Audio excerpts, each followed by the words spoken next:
Now we're kicking things off after this break with Ernesto Fernández, a staff security researcher at Trellix. Ernesto is a specialist in pulling back the curtain on state-sponsored actors. Now he's going to show us not just what these guys are doing, but how threat hunters are analyzing these shifting TTPs, are trying to find those little hidden patterns into email and EDR telemetry, and how to actually find them out there, right? See what they're doing in your systems. Welcome, Ernesto, on stage here. I'm sure you will give a awesome and great presentation on this one, and we'll be amazed on the things that you guys can find. Good luck. Thank you so much, Kevin. It's really a pleasure to be here at this amazing event, the QCTR.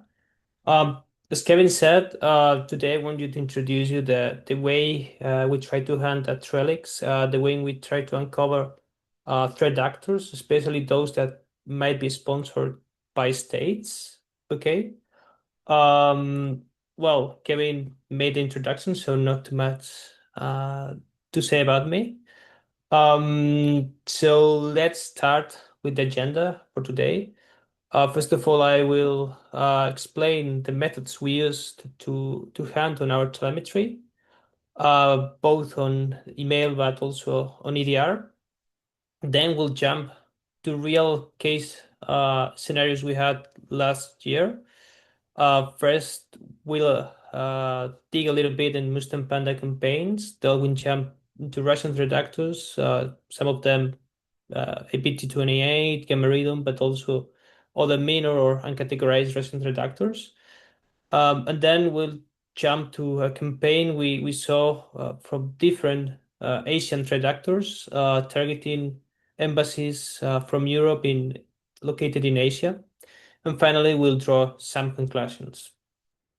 Okay, so how we hunt the Trellix. The process is similar to what other companies might do.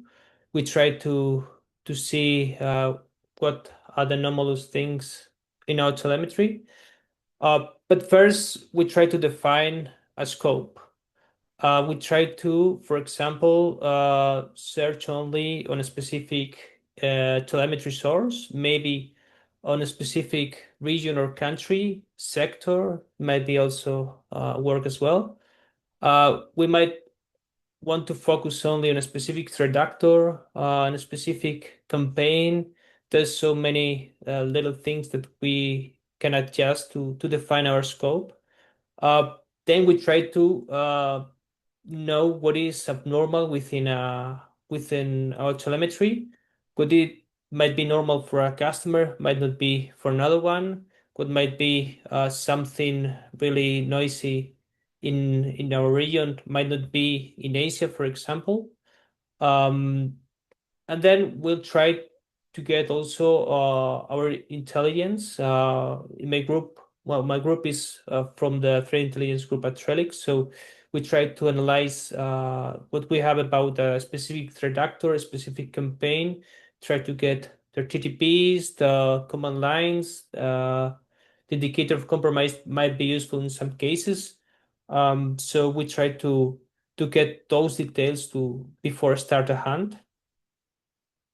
And then when we jump into our telemetry, we usually focus both on email and EDR, but starting with email, we try to find those targeted campaigns by threat actors that are hidden within massive amounts of daily spam and legit emails. To do so, we try to apply some behavioral anomaly filters. Um, Things that stood out, we try to filter by specific attachments that might not be legit, like Windows shortcuts or JavaScript encode files or HTML compile files. And also we try to play with different multiple file combinations, like the one I saw in this example, the .exe plus .dll, which might be an indicator of a potential DLL side loading attempt. Okay. We try to also flag double extensions like .pdf.lnk or .lnk that might be hiding a malware. This can be tricky, for example, in Japan, because for some cultural reason they rely a lot of Windows shortcuts to when they try to share a document. So this might take it in place. Um, and also we try to, for example, filter by specific targeted diplomats or specific people that might be more interesting for threat actors. Regarding EDR, uh, we try to focus on uncovering what is unknown. To do so, as I said, we try to rely on our intelligence to get the latest TTPs from threat actors, try to create custom queries to hunt for specific, for example, Windows binaries abusing or the LOL bins. Uh, and we try to see, for example, also anomalies within processes, maybe a process that never perform a network connection and might be creating some connections to a remote IP address, things like that. Uh, can be interesting to start an investigation and try to find something suspicious. But also we try to rely on our alerts. They have been working for many years now. They have been tested and fine-tuned several times, and sometimes our customers doesn't check them as they should, or sometimes they miss them. So we try to first, well, check the rules by severity from high to low, but also from rarity. This means that, for example, medium severity rule that is firing constantly. Uh, Potentially, this rule needs either fine tune or maybe it is a legitimate behavior that we haven't checked yet, or maybe it's a control activity that the customer um doesn't care about and they recognize, or maybe they are doing some testing or something like that. So we try to focus on specific alerts that triggers, for example, the first time since their creation, things like that might be interesting, but also the first time, for example, that triggers in a specific customer or on a specific host. Okay, and we try to also find things in what we call the gray zone. These are the rules that have been recently created. They are trying to find the latest TTP-based reductors, but might be prone to false negatives, well, to false positives. They might be really noisy, so they are not visible for our customers, but they are visible for us, so we can check them and try to see if we can find something there. Um, And once we find something, we'll start an investigation. Okay. This investigation has allowed us to find different threat actors targeting Europe, especially European government institutions in the last year. Okay. Starting by Muslim Panda, they have been really interested in European government institutions. They usually rely on phishing emails using a formal and professional um, language consistent with diplomatic communication. Okay, this is something we'll see in almost every state-sponsored redactor. Okay, uh, for the delivery of the malware, they relied on links that well, to Microsoft Azure and Google Drive that contain the next stage, and also the let's say alert documents, the fake documents.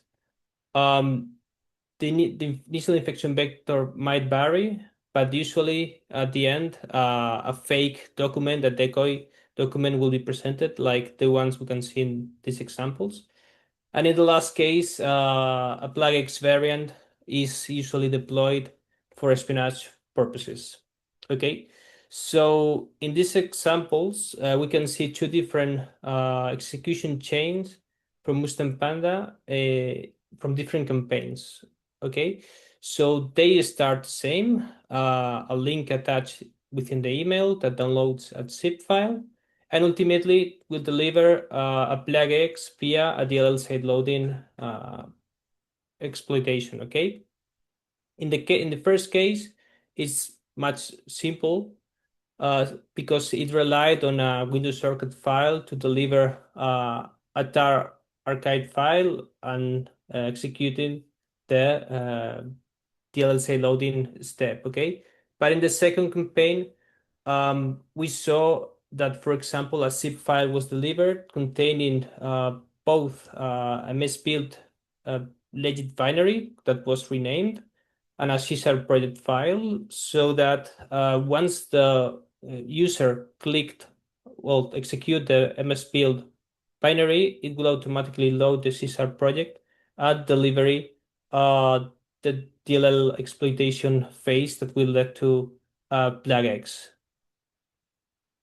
In the case of APT28, we'll see some similarities with Mustang Panda, especially the fact that they try to create credible phishing campaigns. Okay, it is true that they are more interested in, well, European Union and also NATO government agencies, and they will try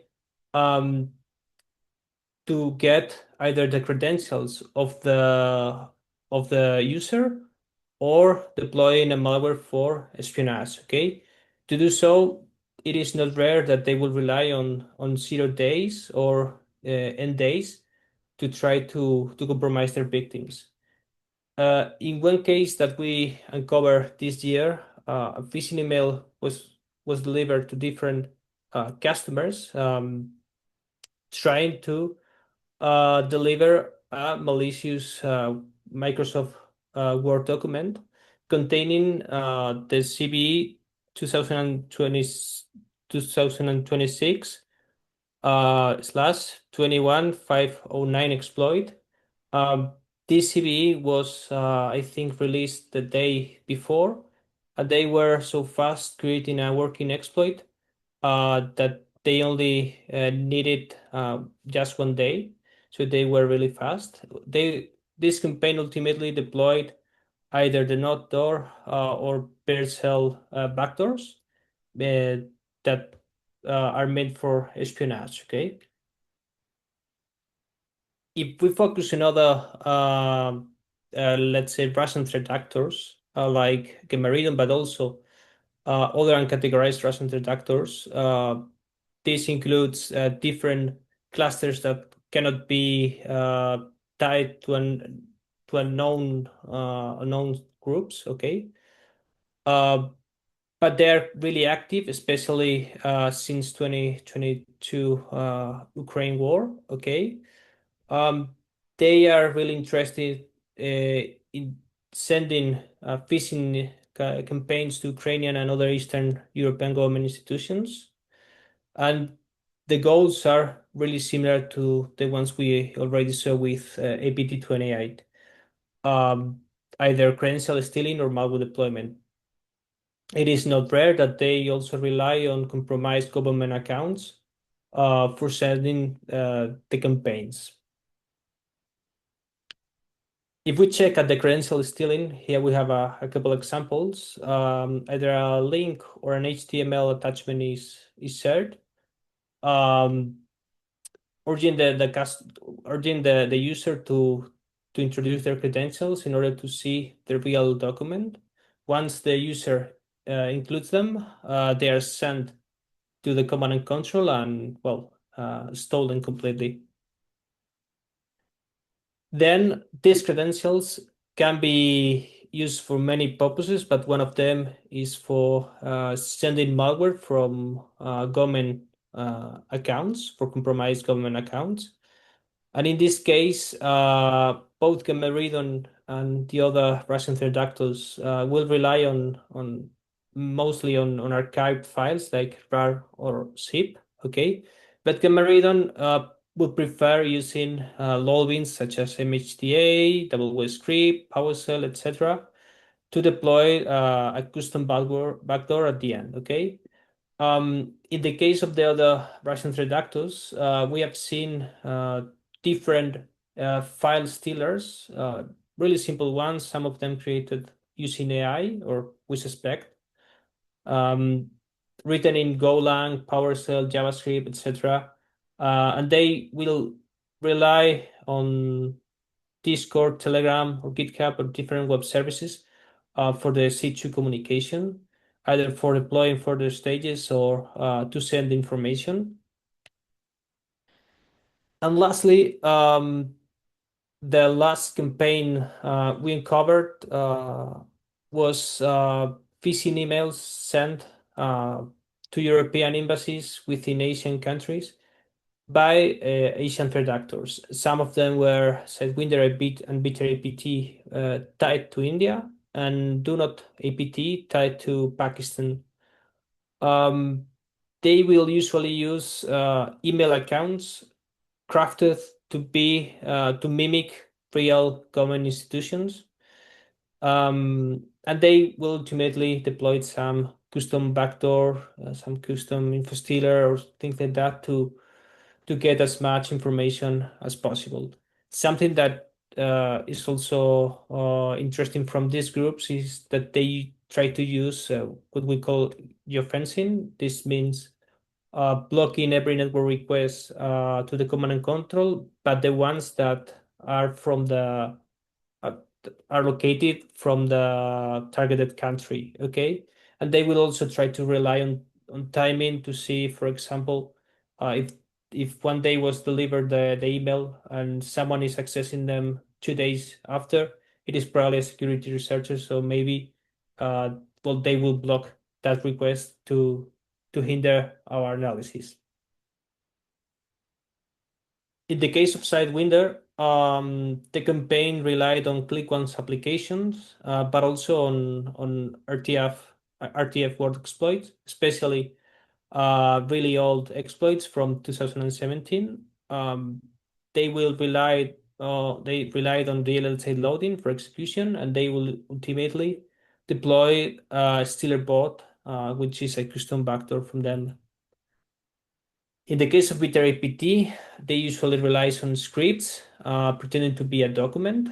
Then they will rely on lolbeans for post-exploitation. This means for persistence, discovery, command and control, and many other tactics. And ultimately, a backdoor, infostealer, or a custom rat will be deployed. Okay, this includes GMRAT, BDarkRat, or WYMRAT, which will take full control of the system. In the case of Do Not APT, it is similar. They will deliver either a Microsoft Office containing a malicious macro, or maybe executable mimicking a document like PDF or Word, and ultimately they will deploy some backdoor to the system.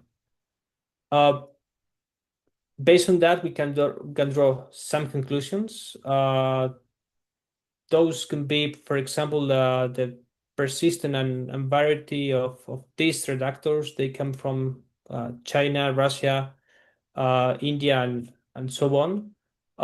They will use phishing as an entrance, but they will try to generate a story, a context in those phishing emails to try to break into the victims.